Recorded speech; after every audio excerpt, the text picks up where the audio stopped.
오래전 이탈리아 중부의 한 마을에 파블로와 브루노라는 두 젊은이가 살고 있었습니다. 그 둘은 똑똑하고 부지런했으며 언젠가는 마을에서 제일 가는 부자가 되겠다는 목표도 품고 있었습니다. 그러던 어느 날 그들에게 기회가 찾아왔습니다. 마을 사람들이 근처 강물을 마을 광장에 있는 물탱크까지 나르는 일을 해주면 물 한 통에 1페니씩을 주겠다고 약속한 것입니다. 그런데 그 이야기를 들은 두 사람의 전략은 서로 달랐습니다. 브루노는 생각했습니다. 물 한 통에 1펜이면 하루 100통을 나른다고 계산했을 때 한 달 뒤에는 암소를 살 수 있고 반년 뒤에는 집 한 채를 장만할 수 있을지도 몰라. 브루노는 짭짤한 수입을 예상하며 날마다 부지런히 물을 퍼 나르기로 다짐합니다. 하지만 파블로의 생각은 달랐습니다. 낮에는 물통을 나르고 나머지 시간에는 파이프라인을 만들자. 꽤 오랜 시간 브루노보다 적은 수입을 얻겠지만 파이프라인을 구축하기만 하면 강물을 마을로 직접 끌어올 수 있어. 물론 꽤나 어려운 과정일 수도 있겠지만 완성만 되면 틀림없이 노력을 보상할 만큼의 충분한 수입을 얻을 수 있을 거야. 몇 년 후 마침내 파이프라인은 완공되었고 파블로는 더 이상 물을 직접 나를 필요가 없어졌습니다. 그가 일을 하든 말든 물은 언제나 끊임없이 마을 물탱크로 흘러들었고 그것은 전부 파블로의 수입으로 연결되었습니다. 한편 브루노는 파이프라인이 생기면서 자신의 일자리를 잃게 되었습니다. 게다가 오랜 시간 고된 노동을 하면서 허리는 굽고 몸 상태도 예전보다 많이 안 좋아지고 말았습니다. 기본적으로 수입은 능동적 수입과 수동적 수입으로 구분할 수 있습니다. 능동적 수입이란 반드시 시간과 에너지를 투입해야만 얻을 수 있는 수입으로 우리가 평소에 노동을 통해 얻는 수입이 모두 해당된다고 볼 수 있습니다. 반면 수동적 수입이란 시간과 에너지를 추가적으로 투입하지 않아도 자동으로 얻어지는 수입입니다. 대표적으로 은행 예금에서 발생하는 이자 수입, 부동산에서 발생하는 임대 수입 등이 해당됩니다. 파이프라인 우하에서 브루노의 수입은 능동적 수입이었습니다.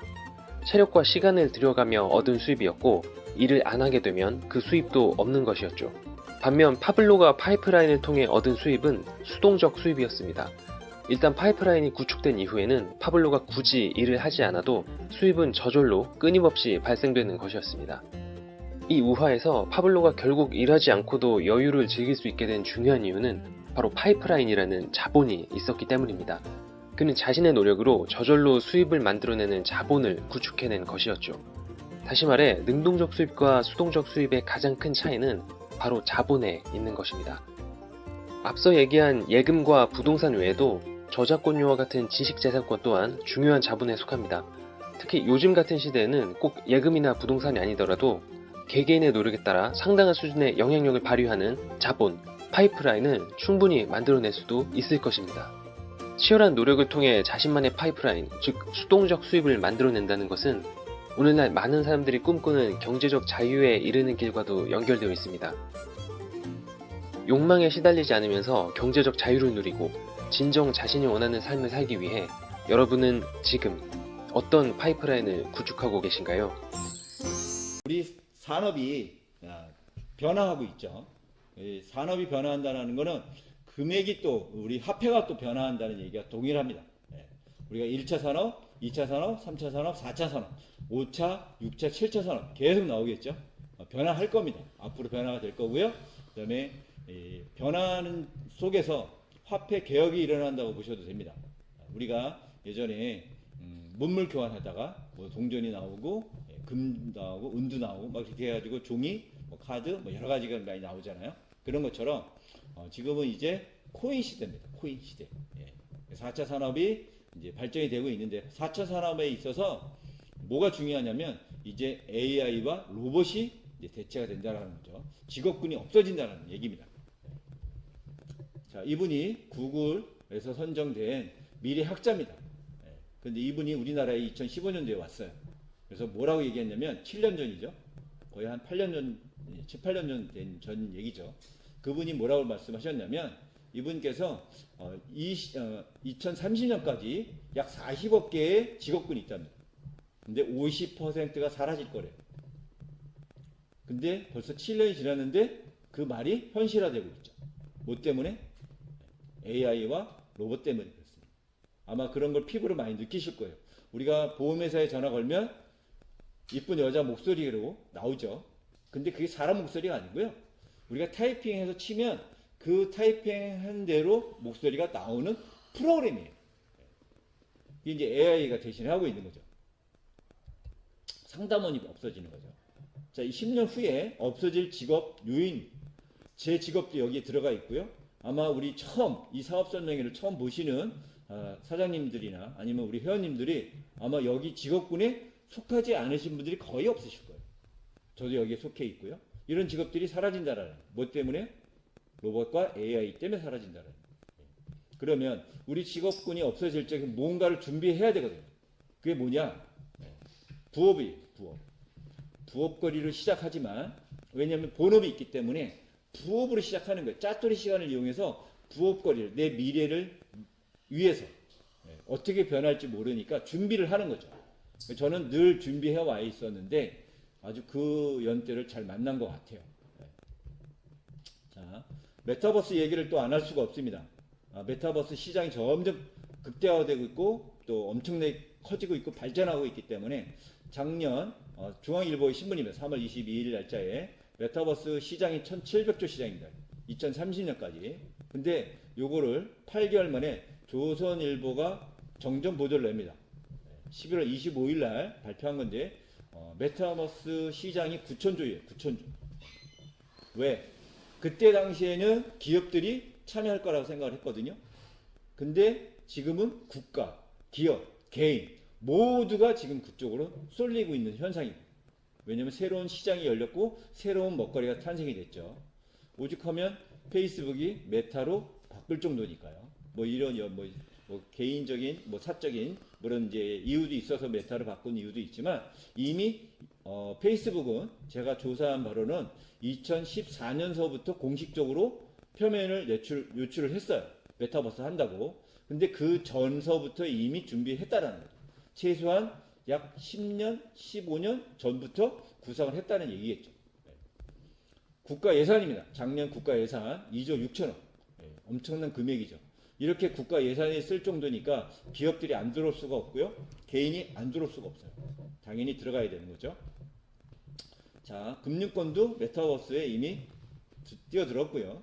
자, DGB라는 곳은 제가 부산에 내려와 있는데 지금 DGB라는 건 대구은행입니다. 대구은행이 어스2에서 자기가 있는 본점의 주소에 똑같은 곳에 땅을 사서 거기다가 홀로그램으로 건물을 올렸습니다. 그러니까 제2의 본점이 있는 거죠. 그건 어디에 있냐? 메타버스 공간에 있다라는 거죠. 네, 비트코인 같은 디지털 자산이 현금을 대체할 것이다라는 전망은 가상화폐가 처음 나왔을 때부터 있었습니다.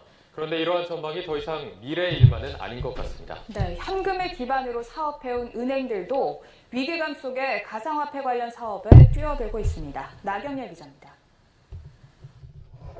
비트코인은 미래 유비쿼터스 통화가 될 잠재력이 있다. 페이팔과 함께 미국의 간편결제 기업 중 하나인 스퀘어의 최고 경영자 잭 도시가 가상자산 금융 서비스를 확대하며 한 말인데 두 업체는 모두 가상자산을 사고 파는 서비스를 공격적으로 확대하고 있습니다. 우리나라의 빅테크 기업도 암호화폐 시장으로의 진출을 준비하고 있습니다. 지갑에는 내가 누구인지 알 수 있는 신분증뿐만 아니라 자격증, 증명서, 인증서, 간편 결제 정보 등의 이용자들은 실명 인증을 암호화폐 거래의 필수 조건으로 내걸고 있는 이른바 특근법이 내년 3월 시행되는데 디지털 신분증을 서비스해 디지털 자산 관련 사업에 기반을 마련하겠다는 뜻입니다. 암호화폐 거래소들은 고객들을 유치하기 위한 코인판 정기예금, 스테이킹 서비스를 앞다퉈 내놓고 있습니다. 암호화폐를 거래소에 맡기면 비트코인 등으로 이자를 쳐주는데 연이율이 10% 내외입니다.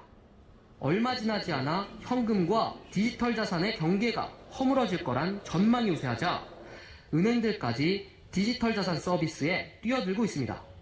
국민은행이 은행 중 처음으로 가상화폐를 보관, 관리하는 업체에 투자를 했는데 다른 은행들도 관련 기술을 검증하는 등 디지털 자산 관리 사업을 준비하고 있습니다. 현금을 사업의 기반으로 하는 은행들이 위기감을 느끼고 더 늦기 전에 가상자산 서비스로의 확대를 준비하고 있다는 시각이 우세합니다. 연합뉴스 TV 나경일입니다. 자, 보신 것처럼 지금 디지털을 우리가 아주 가깝게 근접해서 하고 있다라는 거죠. 예. 근데 제가 드리고 싶은 얘기는 어차피 이제 방금 뉴스에 보신 것처럼 카카오톡이라는 회사가 참 대단하고도 무서운 회사라는 걸 제가 새삼 느낍니다. 제가 어저께 정확히 목요일 날 이 소식을 이제 알았는데, 자, 우리가 카카오톡을 다 깔았죠. 카카오톡에 전자지갑이 다 들어가 있습니다. 코인을 보낼 수가 있어요. 카카오톡에서. 받을 수도 있고 보낼 수도 있어요. 업비트가 카카오톡 거는 아시죠? 근데 이미 전 국민한테 전자지갑을 이미 다 깔아놨습니다. 그러면 이미 깔아놨다는 건 뭐예요? 언젠간 카카오톡이 카카오를 통해서 코인을 사고 팔고 하겠다라는 거예요. 거래소 없이도 가능해질 수 있다라는 거죠. 개인 대 개인으로 코인을 주고받거니 살 수 있다라는 거죠. 그거 한 가지만 보더라도 참 대단하고도 무서운 회사라고 느껴집니다. 자, 지금 디지털이 지금 보편화가 되고 있고, 앞으로 이런 뉴스나 이런 것들을 아마 비일비재로 아마 접하실 겁니다. 디파이라는 한번 들어보신 분들도 있으실 거예요. 뭐 생소히 느끼신 분들도 있고요. 뭐 개념, 특징, 종류 여러 가지가 있지만 간단하게 한번 짚고 넘어가 볼게요. 자, 코인을 맡기면 연 10% 이상 이자를 준다는. 괜찮지 않아요? 우리 우리 예금 지금 제가 올해 듣기로는 은행들이 벌어들인 돈이 수조랍니다. 수조. 근데 예금 이자는 얼마예요? 올려주지 않고 있죠. 거의 제가 알고 1%로 알고 있는데, 예금 이자가. 근데 그 돈들을 누가 맡기겠어요? 근데 코인을 내가 사서 코인을 맡기면 이자를 10% 이상 준다라는 거예요. 이미 경제는 코인 쪽으로 바뀌고 있다라는 거예요. 경제가 바뀌고 있다라는 거는 뭔가가 바뀌면 뭔가가 떨어져요. 콩고물이라는 게 떨어집니다. 그걸 누가 먼저 접하느냐 대세인 거예요. 누가 선점하느냐가 대세인 거예요. 그게 돈을 버는 기회입니다. 우리한테 기회가 왔다라는 거죠. 자, 일론 머스크가 뭐라고 얘기했냐면, 디파이는 거슬리지 말라고 얘기했어요. 이게 보편화가 될 거고 우리가 늘 사용하는 그런 일상이 될 거라고 이미 예언을 한 거예요. 확신을 갖고 있고요. 저도 그렇게 생각을 합니다. 자, 디파이를 내 코인을 맡겨서 이자 놀이를 하거든요. 근데 2019년도에 10억이었어요. 10조. 근데 올 현재 100조예요. 100조. 불과 3년 만에 엄청난 시장으로 커지고 있다는 거죠. 왜냐하면 수익을 많이 주기 때문에 그래요. 저도 스테이킹을 하고 있는데 월 6%를 제가 받고 있어요. 1년이면 72%짜리를 받고 있어요. 생각해 보세요. 은행에 맡기시겠어요? 코인을 바꿔서 안전한 곳에 맡기셔가지고 이자를 받겠어요. 그 회사가 정말 믿을만하다면 다들 은행에서 돈을 빼서 그쪽으로 맡기겠죠. 은행들도 그거를 하겠다고 나서기 시작했잖아요. 이게 웨스턴이라는 대학교에서 논문을 발표한 겁니다. 논문. 앞으로 디파이 쪽으로 갈 수밖에 없다라는 얘기를 하고 있는 거예요. 자, 디파이라는 거는 탈중앙화하고 금융하고 파이낸스하고 붙은 약자예요. 그러니까 합성어죠. 자, 그 여기서 보시면 금융 서비스, 예금 적금, 대출, 보험, 자산 매입, 자산 운영도 디파이에서 한다라는 거예요. 그 돈을 가져다가 저런 일들을 하겠다는 거죠. 예금 적금 누가 했어요? 대출 다 은행에서 했죠. 보험은 누가 했어요? 메리츠화재, 삼성. 보험회사에서 했죠. 자산 매입은 누가 해요? 증권사에서 했죠. 자산 운영은요? 자산 운영 회사에서 했다는 거예요. 근데 이거를 허물어지는 거예요. 경계가 없어지는 거예요. 탈중앙화가 되는 거라는 거예요. 중앙에서 탈중앙화로. 차이점을 보면 옛날에는 전통 기관애들은 다 기관 금융, 전통 금융기관에서 했다라는 거죠. 근데 스마트 컨택트를 한다라는 거예요. 투명성도 얘네들은 다 공식화되어 있고 다 오고 가고가 다 투명하게 다 기록이 남아요. 자금 보관은 누가 해요? 옛날에 기관이 했지만 이제는 개인들이 한다는 거예요. 개인들. P2P. 자, 허가가 필요 없어요. 필요하고. 그 다음에 기간, 신뢰, 이게 없어요. 개인 대 개인으로 하기 때문에, 종류는 스테이플 코인이라고 해서, 뭐, 바이낸스도 있고요. 이거 이름을 잊어버렸는데, 이런 이 세 가지의 그 코인들은 달러와 코인과 1대1이에요. 가격이 같아요. 그러니까 달러가 올라가면 코인도 올라가고요. 달러가 떨어지면 코인도 가격이 떨어져요. 예금 대출. 이런 회사들이 지금 하고 있다라는 거예요. 코인을 맡기면 이자를 주는 거예요. 보험. 자산 운영. 세터라는 회사에서 자산 운영도 하고요. 거래소. 이런 거래소들이 있죠. 미래의 금융은 어떠한 모습일까요? 현재 우리 삶에 점점 스며들어오고 있는 DeFi, Decentralized Finance는 현재의 중앙화 경제보다 더 나은 시스템일까요? DeFi는 현재의 오래된 금융 네트워크의 문제점을 해결할까요? 아니면 완전히 오래된 시스템을 대체하게 될까요? 같이 DeFi에 대해서 알아보는 시간을 가져봅시다. 영상을 시작하기 전 알트코인 LTD 채널은 중요 이벤트 관련 조사하고 분석하는 영상, 새로운 알트코인 소개 분석 영상, 비트코인 펀더멘털 지식 영상을 더불어 암호화폐에 있어서 탄탄한 기본 지식을 배울 수 있는 암호화폐 관련 지식을 쌓을 수 있게 도와주는 영상을 제작할 것입니다. 이러한 컨텐츠를 꾸준히 보고 싶은 분들은 구독과 좋아요, 알림 설정하셔서 중요하고 소중한 지식 무료로 받아가실 수 있게 설정해 두시는 것을 추천드립니다. 우리가 아는 현재의 오래된 금융 시스템은 많은 기술의 발전을 거치면서 오랜 시간 변화해 왔습니다. 가장 이른 시기 금융 시스템을 더 효과적으로 만들기 위한 노력은 약 1920년에 만들어진 계산기와 펀치카드가 있습니다. 이것에 이어서 1950년대에는 중앙 컴퓨터가 개발되면서 모든 은행 업무를 두드러질 정도로 빠르게 처리할 수 있게 해주었습니다. 다음 혁명은 바로 ATM과 신용카드의 발명이었고 1970년대에 인정받기 시작하며 빠른 속도로 보급되고 사용되게 됩니다. 또한 하나 더 중요한 개발은 바로 주식시장이며 급진적인 변화와 상승의 시작이 되게 됩니다. 손으로 직접 주식시장에서 경매를 하는 느리고 불편한 시스템 대신 컴퓨터와 알고리즘이 이것을 대체하기 시작하여 누구든 마음만 먹으면 쉽게 주식시장이라는 하나의 경제활동에 참여할 수 있게 되었습니다.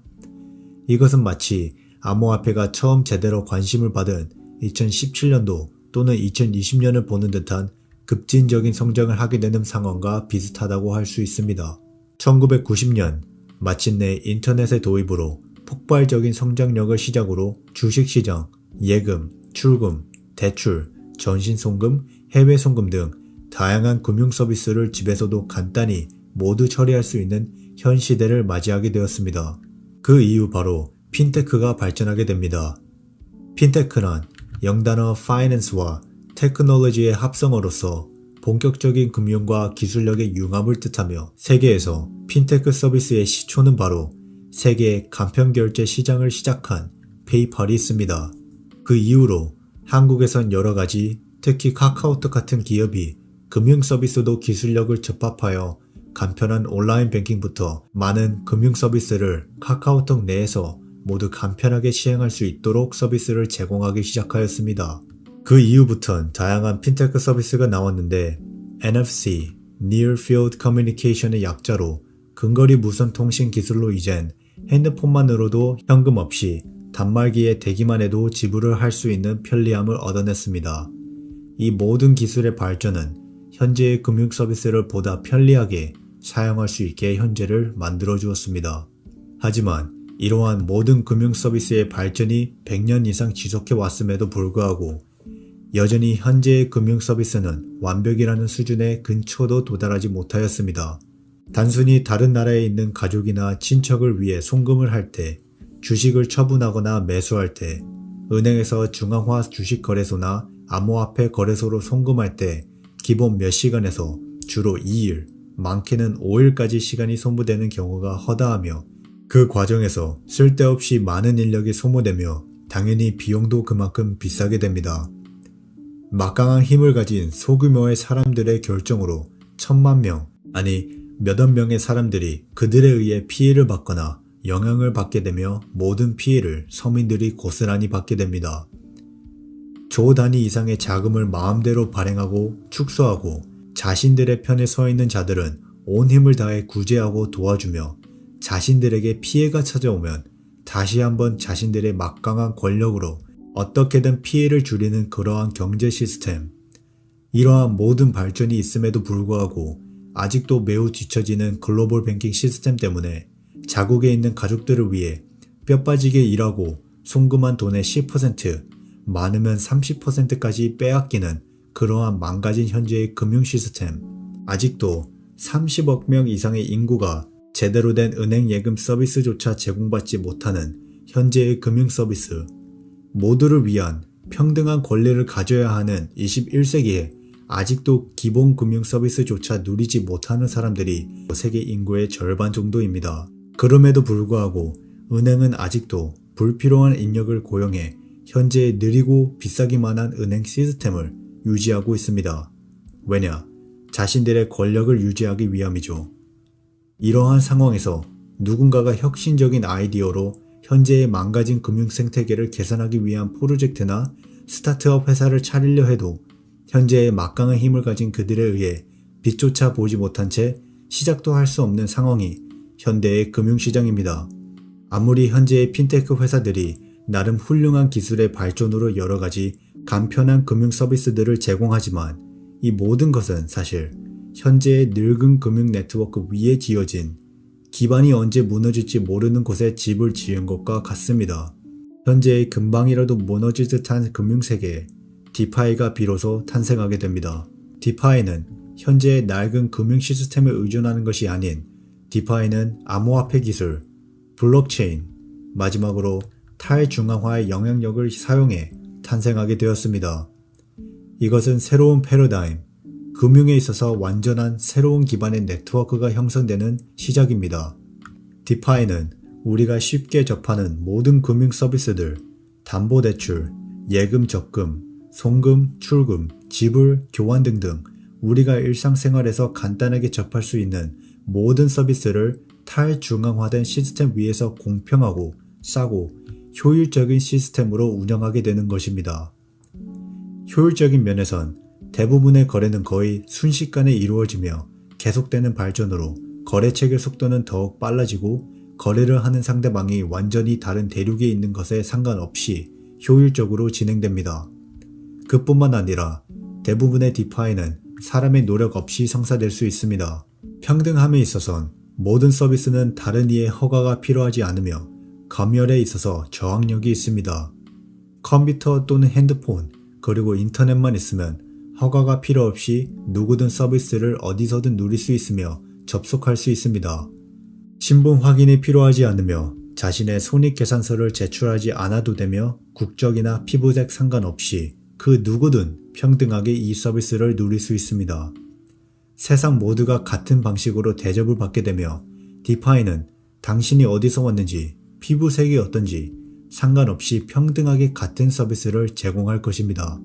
검열에 있어서 어떤 권력을 가진 이가 당신의 접근을 거절할 수 없으며 그들은 디파이의 법 또한 바꿀 수 없습니다. 오픈소스 플랫폼으로서 누구든 디파이 생태계에 협력하고 싶다면 디파이를 자유롭게 개발할 수 있으며 모든 것은 투명하게 블록체인 위에서 공개되며 거래 볼륨, 스테이킹 자금, 대출의 양 등 온체인 데이터는 모두에게 공개되어 있습니다. 또한 이 데이터들은 절대로 누군가에 의해 조작될 수 없습니다. 현대 금융 네트워크는 소수의 세력들이 모두의 시선 뒤에서 여러가지 조작을 하여도 절대로 공개되지 않으며 어떠한 일들이 일어나는지 일반 시민들에게는 절대로 공개되지 않습니다. 디파이의 시초는 이더리움으로부터 찾아왔습니다.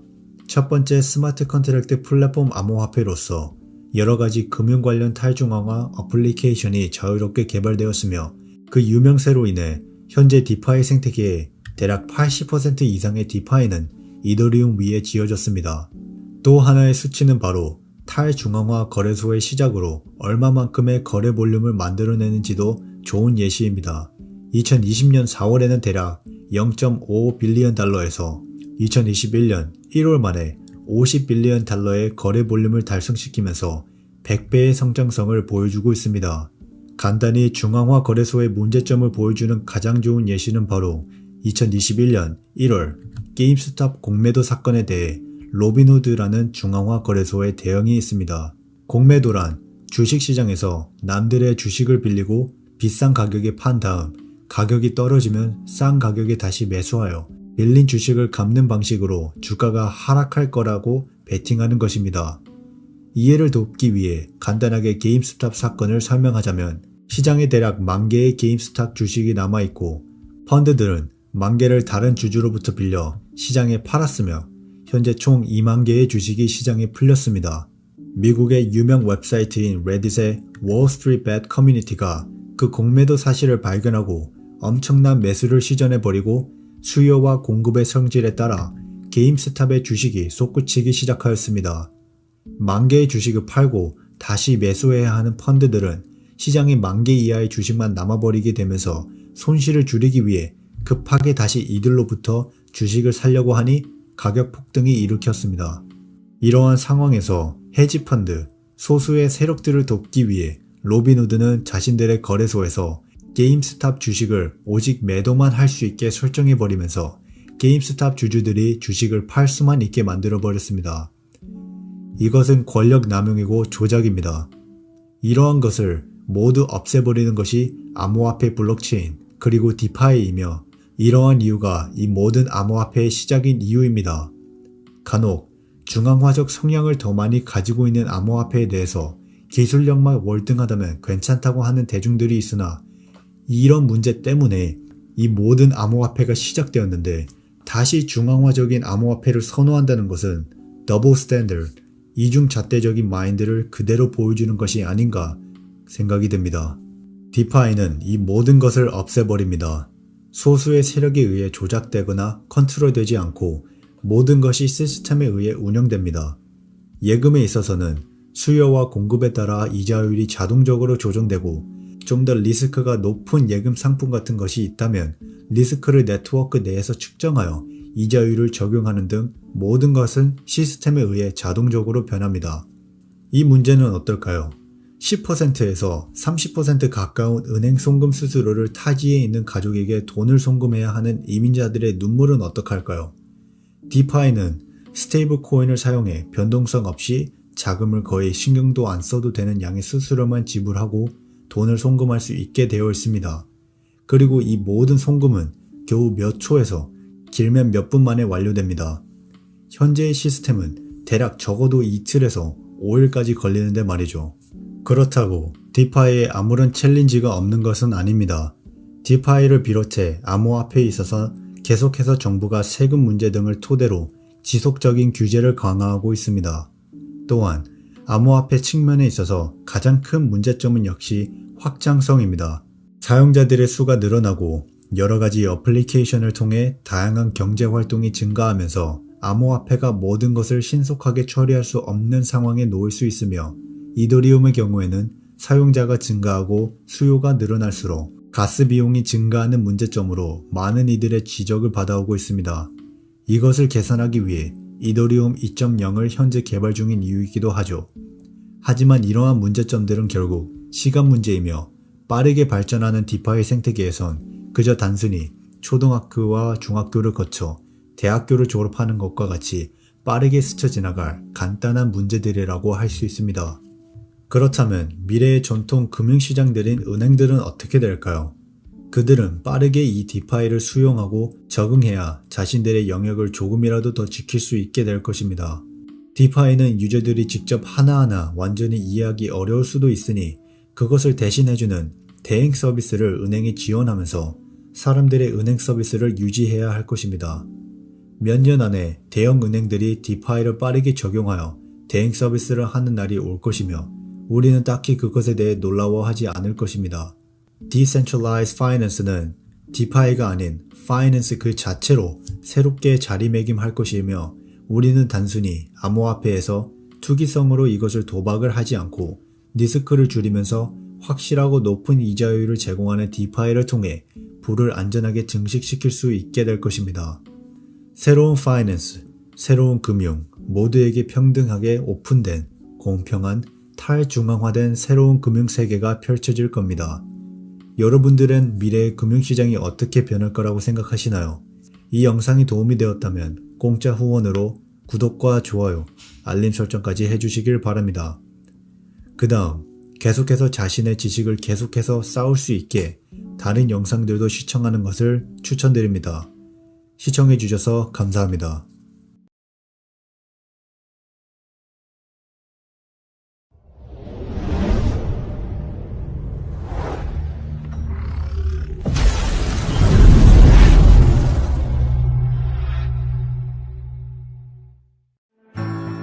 탈중앙화 금융인 디파이는 2019년부터 암호화폐의 영역에 해일처럼 밀려왔습니다. 이는 금융 분야에서 빠르게 성장하는 트렌드로서 스마트 계약을 통한 기존 금융의 구성 요소를 투명하고 신뢰할 수밖에 없는 프로토콜로 변환합니다. 불과 365일 만에 수백만 달러에서 수십억 달러로 디파이에 투자된 금액은 2020년 6억 9천만 달러에서 2021년 1천억 달러 산업으로 단 1년 만에 100배 증가했습니다. 그렇다면 이 엄청난 성장을 이끄는 동력은 과연 무엇일까요? 기존 고정예금 금리의 10배에 달하는 수익을 제공하는 대출 프로토콜, 1년에 100배의 수익을 달성한 디파이 토큰, 1000% 이상의 연간 수익률을 제공하는 수익률 파밍 프로젝트. 디파이 프로토콜은 금융의 미래입니다. 하지만 암호화폐 보유자의 90% 이상은 디파이에 투자하지 않습니다. 그렇다면 오늘날 가장 높은 수익을 제공하는 대출 프로토콜을 어떻게 찾을 수 있을까요?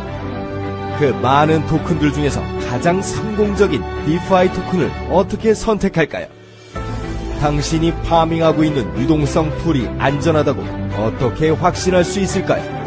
어디서부터 시작하시겠습니까?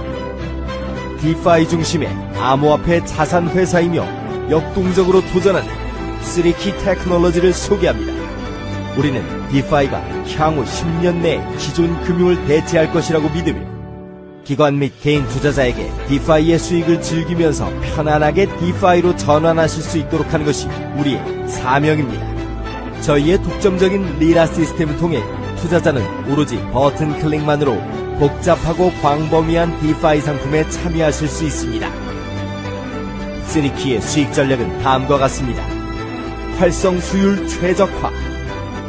수익 추구 회사로서 우리는 고객에게 최고의 수익을 제공하기 위한 자산을 적극적으로 관리하고 스테이킹합니다.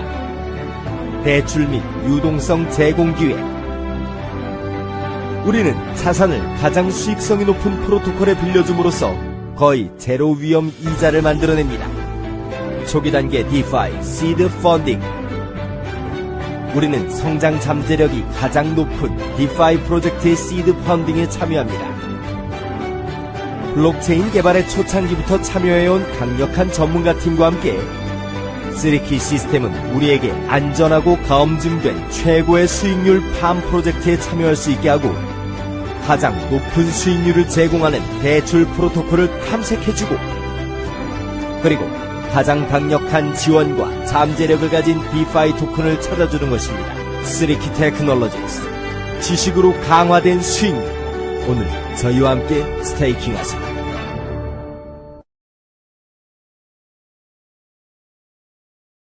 안녕하세요. 3Key에 오신 것을 환영합니다. 만약 당신이 이 비디오를 보고 있다면 축하합니다. 당신은 저희와 함께 디파이 여행을 시작하셨습니다. 3Key에서 우리는 커뮤니티가 복잡한 디파이에 쉽게 참여할 수 있도록 돕습니다.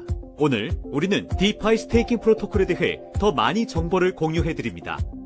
3Key에서 원하는 스테이킹 금액을 선택할 수 있게 하는 것 이외에도 유연한 스테이킹 기간.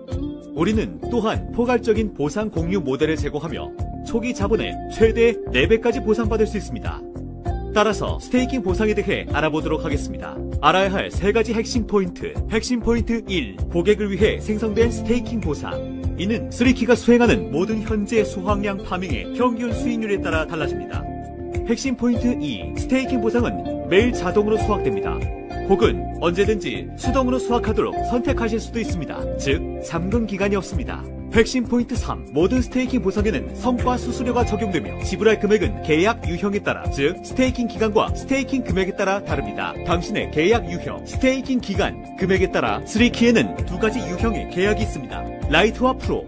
라이트는 유연한 스테이킹 기간을 가지고 있으며 프로는 4가지 스테이킹 기간 중에서 선택할 수 있습니다. 스테이킹 금액에 따라 생성된 모든 스테이킹 보상에 대해 얼마의 성과 수수료가 적용되는지 바로 결정됩니다. 이제 예시를 통해 스테이킹이 작동하는 방식에 대해 살펴보겠습니다. 당신은 20%의 성과 수수료를 지불해야 하는 스테이킹 계약을 소유하고 있습니다. 100USDT가 스테이킹 보상으로 생성되었다고 가정해보겠습니다.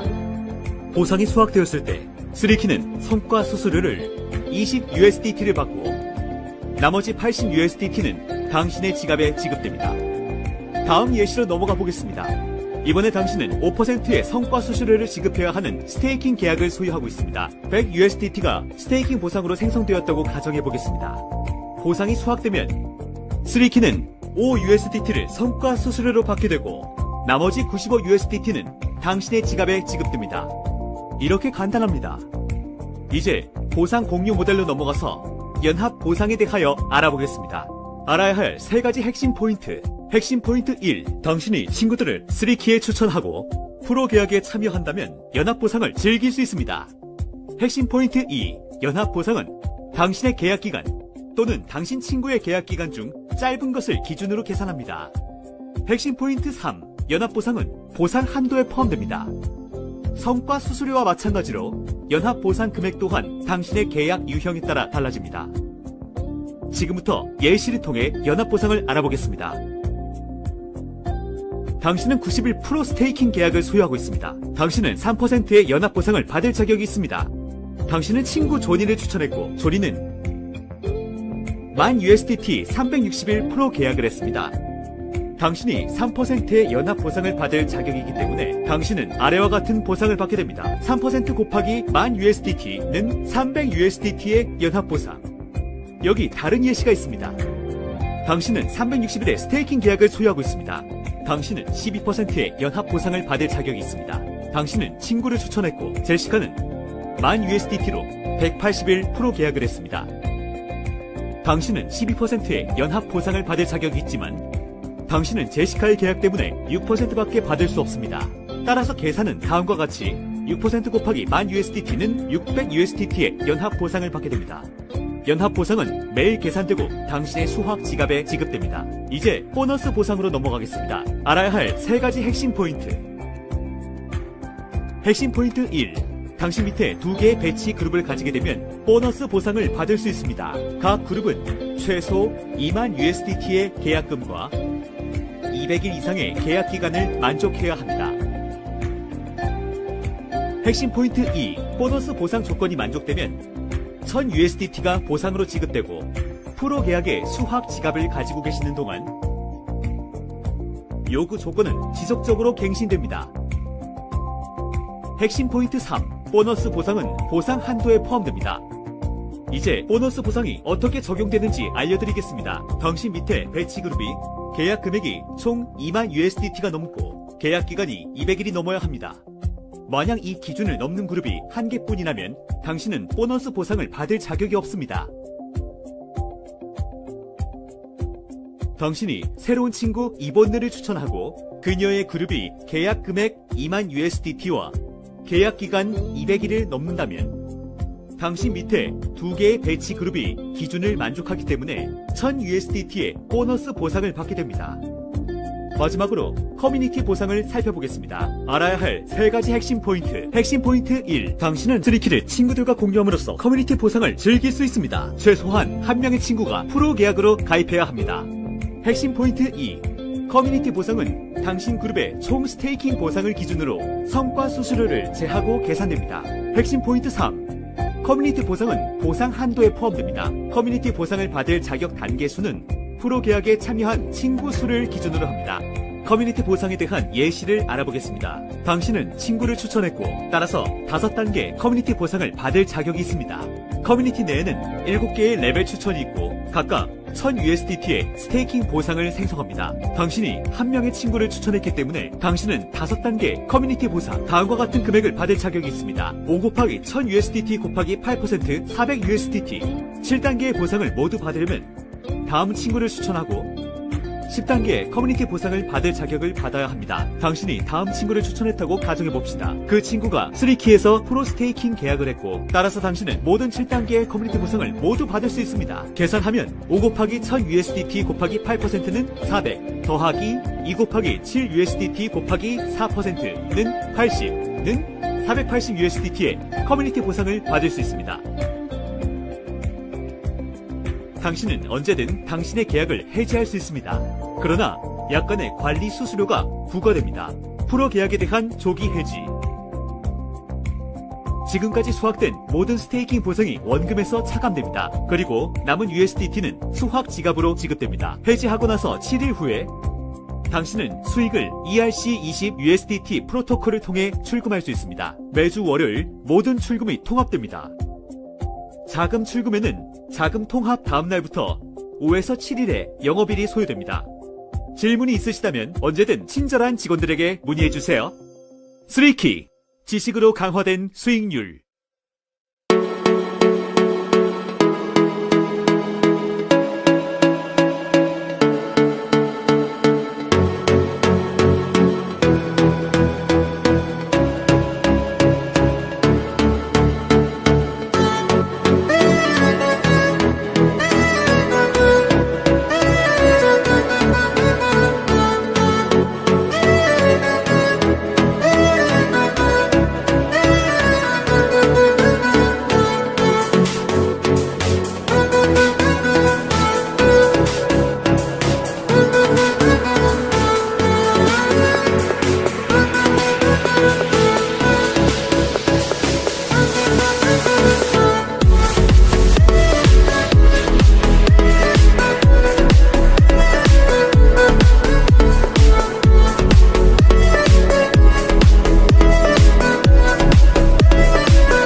당신의 생활을 변화시킬 새로운 세상의 시작. Get ready for a new life.